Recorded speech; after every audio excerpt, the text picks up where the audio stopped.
Yaorana et bienvenue dans Fetia, votre nouvelle émission. Aujourd'hui, on va parler d'un sujet qui me tient particulièrement à cœur, faire confiance à la vie. Je suis Temanava Domingo, Miss Haiti 2024 et je suis ravie de vous retrouver chaque lundi matin à 8h sur Haiti FM. En devenant Miss Haiti, j'avais une intention claire, celle d'inspirer, mais aussi apprendre, découvrir et partager. Cette émission, c'est un espace pour ça, un espace où on va parler de rêves, de projets, de vie quotidienne, mais surtout de ces clés qu'on peut activer pour avancer. Parfois, il suffit d'une phrase, d'un mot, d'un échange pour faire bouger quelque chose. Alors, si Fetia peut jouer ce rôle pour toi, je serai ravie. Aujourd'hui, je voulais parler de ce sujet, faire confiance à la vie. C'est en tout cas un enseignement ou une philosophie que j'essaye d'appliquer au quotidien. Et c'est vrai qu'on nous répète souvent que les choses arrivent au bon moment. C'est devenu une phrase rassurante, presque automatique parfois. Et je me disais, mais est-ce qu'on la vit vraiment ou est-ce qu'on se contente juste de la répéter? Et il y a deux situations qui me viennent en tête. Parfois on a un plan bien clair, tout semble parfait et pourtant ça ne se passe pas comme prévu et on se sent frustré. On ne sait plus quoi faire. Et d'autres fois, on n'a pas de plan précis, on ne réfléchit pas trop, on ne contrôle pas, on écoute simplement notre cœur, notre intuition, et on sait que c'est le moment, et comme par hasard, ça se passe bien. Mais cette sensation-là, on s'en est de plus en plus déconnecté, parce que on passe aujourd'hui notre temps à faire des to-do list. Même moi, je fais ça le matin, je me réveille et je me dis que j'ai une liste de tâches à réaliser, et voilà, j'ai des tâches à rayer, j'ai des personnes à appeler, des mails auxquels répondre, ce qui est normal, c'est la vie quotidienne. Mais c'est vrai que maintenant, on passe notre temps justement à cocher des cases, à vérifier notre tableau d'objectifs, à voir si voilà, on est bon niveau timing, si tout se passe dans les temps. Et bien sûr, si on n'accomplit pas tout, on se juge et on se dit qu'on n'est pas assez. Et on oublie carrément qu'en fait, on a le droit de ne pas toujours faire les choses comme ça devait se passer. Et on oublie surtout qu'on ne peut pas dire à la vie ce jour-là, ça sera à 10h pile avec telle personne à tel moment et je veux que ça se passe comme ça. Parfois ça fonctionne et parfois pas du tout. Et moi je n'y vois aucun mal à l'organisation, au contraire, je suis quelqu'un de très organisé, j'aime planifier et tout ça. Mais je me dis que parfois on oublie que la spontanéité et même ce qu'on ne contrôle pas a sa place. Et aujourd'hui, ma question, c'est comment trouver cet équilibre entre s'organiser, planifier, être dans l'action et faire confiance au rythme naturel de la vie. Personnellement, pendant longtemps, j'ai cru que faire confiance, ça voulait dire attendre ou laisser venir. Alors oui, parfois c'est vrai, on laisse venir parce qu'on ne peut pas faire autrement et même si on met tout en place, y a rien à faire et il faut juste patienter. Mais dans mon cas, c'était souvent une excuse un peu pour éviter mes peurs, pour rester dans mon petit confort, ma bulle. Je rêvais beaucoup, j'imaginais, je pensais, je mettais en place des projets, mais mes actions n'étaient pas alignées avec mes idées. Elles m'en éloignaient en fait. J'avais tendance à mettre la priorité sur des choses qui ne m'aidaient pas, oui, à réaliser mes rêves. Et cette façon d'être m'a permis justement de comprendre que faire confiance, ce n'est pas rester immobile. C'est pas juste rêver, penser, c'est avancer et agir avec intention, même si le résultat, lui, n'est pas immédiat. Et il y a eu plusieurs justement moments déclencheurs qui m'ont aidé à prendre conscience de ça, que je ne pouvais pas rester là dans mon côté et me dire que ok, je laisse venir, je laisse faire des choses. Parce que justement, même si c'est quelque chose qui peut m'aider au quotidien, cette façon de penser avait tendance parfois à m'empêcher d'avancer justement. Et un jour, une personne très proche m'a dit « Il faut que tu arrêtes d'attendre et ne sois pas spectatrice de ta propre vie. Si tu n'y vas pas, tu ne vivras jamais ta vie. » Je synthétise un peu la discussion qu'on avait eue ce jour-là, mais c'est vrai que sur le moment, j'ai cru que cette personne ne respectait pas ma façon de voir les choses. Mais avec le recul, j'ai compris en fait que je confondais pas encore ou je laisse venir, je laisse faire les choses avec la peur. Et c'est là que j'ai commencé à être plus dans l'action. Pas l'action pour performer, mais pour créer et pour matérialiser. Ça m'a demandé évidemment de faire face à plusieurs peurs. Le rejet, l'échec, la peur de ne pas être à la hauteur, mais surtout l'une de mes plus grandes peurs, la peur du regard des autres. Et je pense que c'est une peur qui est commune. Nous l'avons tous. Et si tu ne l'as pas, alors là, tu as beaucoup de chance et c'est génial. C'est génial. Je pense que c'est Enfin, je sais pas si on peut complètement se détacher de cette peur du regard des autres. Peut-être qu'elle existe, mais on apprend juste à agir malgré tout. Je pense que c'est un autre sujet à développer. Enfin bon, petit à petit, j'ai appris justement à distinguer rêver et créer, faire confiance et agir, lâcher prise et oser. J'ai un exemple qui me vient. Quand je faisais beaucoup de mannequinat, et quand j'ai commencé le mannequinat, j'avais 17 ans, j'étais en Italie, à Milan, et j'étais avec mes copines. Et j'avais des copines, ça se passait super bien pour elles avaient plein de superbes opportunités et tout ça.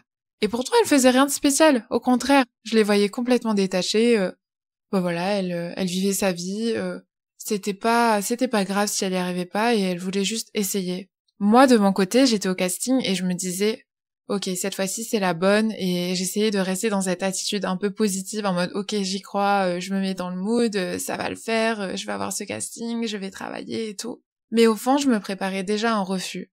Donc ce côté positif cachait en réalité une attente qui était, ben non, ça va pas le faire. Je me préparais au non en fait. Même si je faisais comme si que, ouais, j'étais positive et que ça allait le faire. Et donc cette situation avec du recul en fait, je me rendais compte que j'y croyais pas vraiment. Et je faisais pas confiance en fait. J'étais pas dans cette confiance absolue. Peut-être que j'agissais, mais c'est avec cette crainte d'être refusée, de ne pas être acceptée. Donc j'étais pas complètement dans cet état de confiance. En 2023, alors que je pensais arrêter le mannequinat, je suis rentrée en France parce que je devais terminer mes études. Et j'ai juste envoyé un petit message à mon agence. J'aurais dit, ok, ben je suis en France, tout ça, éventuellement je peux venir à Milan pour bosser. Et résultat, j'ai eu énormément de castings, j'ai eu plein de jobs et tout s'est enchaîné de façon fluide.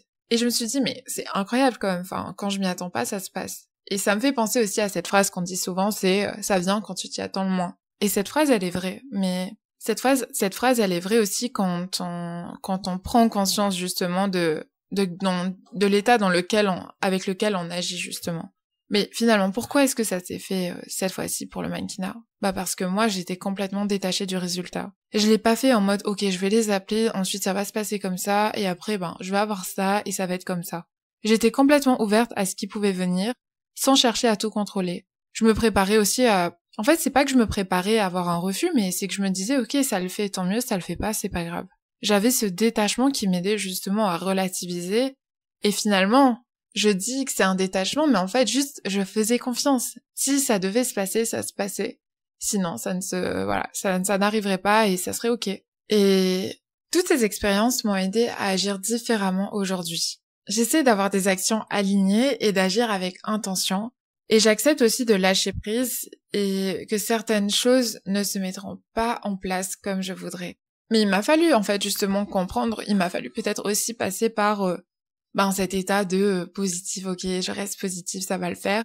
Il a fallu aussi que je reçoive des non, que je vive cette expérience justement pour me rendre compte de tout ça et accepter que ouais, la vie fait bien les choses. Et je ne dis pas que je maîtrise, même maîtrise, c'est peut-être pas le bon mot. Je ne considère pas que je suis toujours dans cette posture. Moi aussi, il m'arrive parfois de me dire mais pourquoi ça se passe pas comme je voudrais, ou encore je n'arrive pas à être dans le lâcher prise, j'arrive pas à faire confiance, mais je pense que c'est quelque chose de normal. Encore une fois, tout est dans l'apprentissage et le plus important peut-être c'est d'en prendre conscience et de faire comme on peut avec ce qu'on a. On peut pas toujours lâcher prise, c'est quelque chose qui se pratique, je pense, et qui vient oui avec le temps. Mais je pense qu'il y a des petits exemples qui pourraient illustrer justement tout ça, ce lâcher prise et ces moments inattendus. Par exemple, quand on perd quelque chose et qu'on le retrouve quand on arrête de chercher, ça arrive souvent au quotidien. Ou encore une situation qui est bloquée depuis des mois ou des années et qui se débloque quand on perd espoir, entre guillemets, ou quand on lâche, quand on arrête et qu'on laisse finalement faire la vie faire les choses. Ou sinon, quand une opportunité qui apparaît comme par hasard, finalement, quand toutes les conditions visibles et invisibles sont réunies. Donc je pense que ouais, tout ça, c'est ce qu'on pourrait appeler aussi les planètes alignées ou notre bonne étoile. Mais je crois surtout que c'est le résultat du lâcher-prise, quand on cesse de forcer et quand on laisse la vie faire sa part. J'ai une amie, j'ai mangé avec elle il y a 2 soirs, on était allés dîner avec un groupe d'amis, on mangeait des crêpes, c'était trop bon d'ailleurs. Et elle racontait cette anecdote et ça m'a fait rire parce que on parlait du podcast et je lui disais que justement j'avais envie de faire un podcast sur le fait de faire confiance à la vie. Et donc on discute et elle me raconte cette anecdote. Ouais, voilà, que on lui avait volé son scooter. J'essaye de synthétiser et elle était allée voir la police et on lui avait dit que c'était impossible de retrouver son scooter parce que c'était un modèle qui était qui était vraiment apprécié et tout et que voilà, c'était compliqué. Et ben elle me disait que en fait, elle a simplement souhaité qu'il n'arrive rien au voleur et elle envoyait de l'amour en fait, elle était en mode bon ben OK, c'est moi, j'aurais pas dû laisser là ou je crois qu'elle aurait dû écouter son intuition qu'il fallait pas aller à tel endroit. Enfin bon, tout ça pour dire que voilà, elle a simplement souhaité qu'il n'arrive rien et elle a un peu, mais quelque part elle faisait confiance. Elle se disait que ok, si je le retrouve tant mieux, si je le retrouve pas, voilà, je veux juste pas qu'il y ait d'accident ou quoi. Eh bien 3 jours plus tard, le scooter a été retrouvé par hasard. Pour raconter, j'espère que je ne déforme pas l'histoire, mais en gros, des personnes sont tombées en panne à un endroit et il se trouve que l'équipe qu'elle avait contactée pour retrouver son scooter était pas très loin, est en train de faire des contrôles je crois, et que d'habitude ils n'aidaient personne pour les pannes, enfin que c'était pas en tout cas le but de leur présence, et que là comme par hasard du coup ils étaient là et ils ont aidé, ils se sont rendus compte que c'était le scooter qui était volé. Et donc, ils l'ont appelé et ils lui ont dit que ils avaient retrouvé son scooter. Et pour moi, ça, ce n'est pas de la chance. Enfin, si, c'est de la chance. C'est de la chance, mais c'est aussi le pouvoir du détachement. Pour moi, ça illustre ça en tout cas. Après, peut-être que ça peut être interprété d'une autre façon, mais je trouvais ça hyper inspirant comme histoire et je trouvais ça incroyable qu'elle m'en parle justement cette semaine. Et voilà, peut-être que ça peut résonner aussi avec vous. Mais ça me rappelle surtout que tout part d'un état intérieur. Et poser une intention, c'est décider avec quel état on agit en fait. Si j'agis dans la peur ou le contrôle, même avec un sourire positif ou avec cette idée que ok, je reste positif, ça va le faire. Si derrière il y a de la peur ou du contrôle, ça se ressent. Et souvent ce positif, il est utilisé pour obtenir quelque chose et c'est pas vraiment de la confiance. C'est une sorte de contrôle, je pense. Après, peut-être que ça peut, peut-être que d'autres personnes ne le voient pas comme ça, mais c'est mon interprétation. Donc, ça me fait penser aussi à une autre anecdote de cet état intérieur. C'est une amie qui postulait à un poste qu'elle voulait vraiment. Et elle y croyait en surface, mais au fond, je pense qu'elle se préparait à un refus. Elle me l'a dit quand on discutait. Et justement, je lui ai dit, mais regarde, tu y crois, mais au fond, tu te prépares à un non. Donc forcément, ce que tu vas recevoir, c'est ce pourquoi tu te prépares. Et bien sûr, moi aussi, du coup, je suis aussi passée par là, donc c'est quelque chose que je comprends. Mais c'est pour montrer à quel point notre état intérieur et nos croyances aussi, nos croyances et nos peurs nous limitent justement et nous empêchent de faire confiance. Par contre, je pense que au quotidien, on peut cultiver par de petites actions cet état de confiance, même cette intuition pour savoir quand est-ce qu'on peut se lancer et tout ça. Ça vient, on le sent au fond de nous, dans notre cœur. Donc c'est quelque chose qu'on peut apprendre. Autre chose qui me vient, c'est justement ce rapport au non. Quand on se prépare à un non quelque part, c'est on a peur du rejet, on se prépare à un non aussi pour éviter la déception. Et ce qui fait que parfois on auto-sabote nos propres rêves et nos propres projets sans même le savoir. Et quelqu'un justement un jour m'a dit, au pire, tu as un non. On te dit non et c'est tout ce que tu risques. Il me dit mais... Et alors, si on te dit non? Et en fait, ça m'a permis justement de dédramatiser ou en tout cas de prendre énormément de recul par rapport à ça. Et d'accepter ce non, d'accepter que ok, en fait, oui, moi aussi je peux me prendre des non et même si c'est pas agréable, ça fait partie aussi de la vie et je pense que d'accepter de se prendre des non, ça nous permet aussi d'agir dans la confiance en mode ok, je vais essayer et au pire je me prends un non et c'est pas grave. Je crois aussi que parfois on insiste là où ça bloque, au lieu d'aller là où ça pourrait être fluide. Donc peut-être c'est là aussi que réside cet état de confiance, c'est d'aller vers là où c'est un peu plus fluide.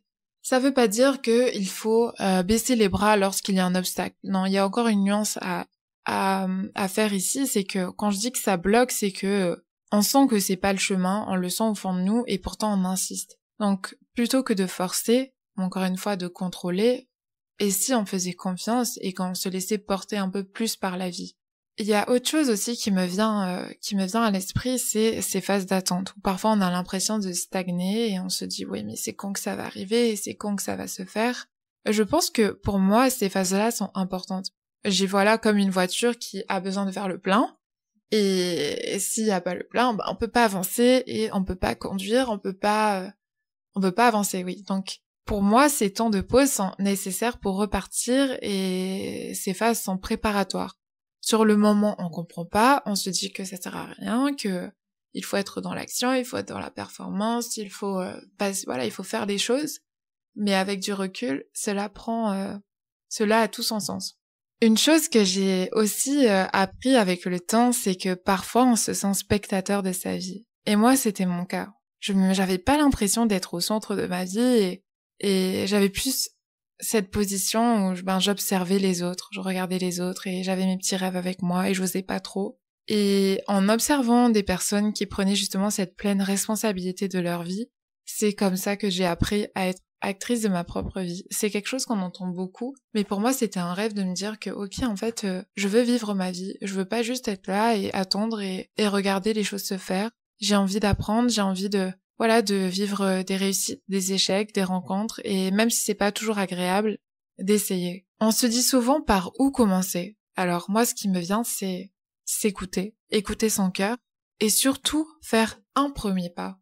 On n'est pas obligé de faire 10 000 pas, mais juste un premier pas. Et voir comment est-ce que ça se passe. Ok, j'essaye de faire cette demande, j'essaye de postuler pour ça. Ok, et de voir comment ça se passe. Et petit à petit, commencer à avancer. Commencez à parcourir des kilomètres et vous allez voir que ça va le faire. Ça va le faire et vous allez vous sentir beaucoup plus confiant parce que justement vous essayez. Et vous avez conscience aussi que essayer, c'est aussi accepter les échecs, les non et tout ce qui est considéré comme négatif alors que moi j'y vois là de l'expérience et de l'apprentissage. Et je pense qu'on peut aussi se poser cette question, c'est qu'est-ce qui m'empêche de prendre ma place dans ma propre vie? Peut-être qu'il y a des réponses qui vous viendront. Donc, si jamais il y a des idées qui vous viennent, vous pouvez prendre un petit papier, écrire ça et revenir sur ça plus tard. Mais c'est une question en tout cas qui m'a beaucoup aidée. Alors finalement, le lâcher prise, c'est quoi? J'ai 2 petites métaphores, je pense, qui pourraient peut-être vous aider à visualiser tout ça. Il y a le surfeur. On connaît tous bien les vagues. Et le surfeur, il ne choisit pas ses vagues. Il s'adapte, il ressent, il patiente, il sent quand ça va être peut-être sa meilleure vague. Parfois, il tombe et il doit recommencer, nager, retourner. Mais parfois, sa meilleure vague vient aussi quand il s'y attend le moins. Donc, pour moi, ça serait peut-être ça. Ou encore l'action de planter une graine. Et lorsqu'on plante une graine, on va pas tirer sur chaque pouce pour que ça aille plus vite. Non. On plante, on arrose et on laisse la vie faire sa part. On laisse le temps faire les choses. Donc peut-être que le lâcher-prise pourrait être aussi abordé de cette façon. Et peut-être que ces images pourraient nous inspirer au quotidien. Tout ça, pour moi, c'est important d'en parler pour rappeler justement que la vie est intelligente. Elle sait pourquoi certaines portes restent fermées aujourd'hui et que ce n'est pas seulement tout arrive pour une raison, mais tout arrive dans la configuration parfaite. La magie de la vie, c'est quelque chose que j'aime beaucoup dire, c'est que c'est cette inattendu et cette étincelle, cette grandeur qu'on ne peut pas toujours définir avec des mots, mais qui pourtant nous entoure au quotidien. Et avec le temps, on apprend justement à reconnaître la différence entre la peur et le vrai « ok, c'est pas le bon moment ». Petit à petit, on a plus de discernement par rapport à ça. Mais le plus important reste quand même d'essayer malgré la peur et de faire confiance lorsqu'on a envie de contrôler. Finalement, toutes ces citations, les choses arrivent au bon moment, fais confiance, la vie fait bien les choses, prennent tout leur sens le jour où on les vit vraiment. Merci de m'avoir écouté, je suis Temanava Domingo et je te retrouve lundi prochain, toujours à 8h sur Hits FM. Nana et prends soin de toi.